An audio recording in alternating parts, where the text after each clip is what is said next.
وأصحاب الميمنة ما أصحاب الميمنة وأصحاب المشأمة ما أصحاب المشأمة والسابقون السابقون أولئك المقربون في جنات النعيم سنة من الأولين وقليل من الآخرين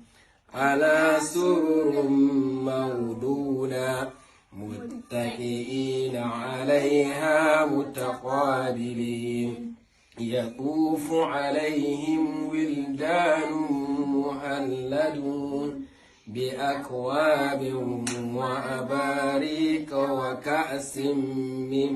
معين لا يصدعون عنها ولا ينزفون وفاكهة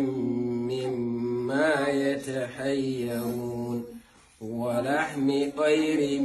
مما يشتهون وحور عين كأمثال اللؤلؤ المكنون صدق الله العظيم.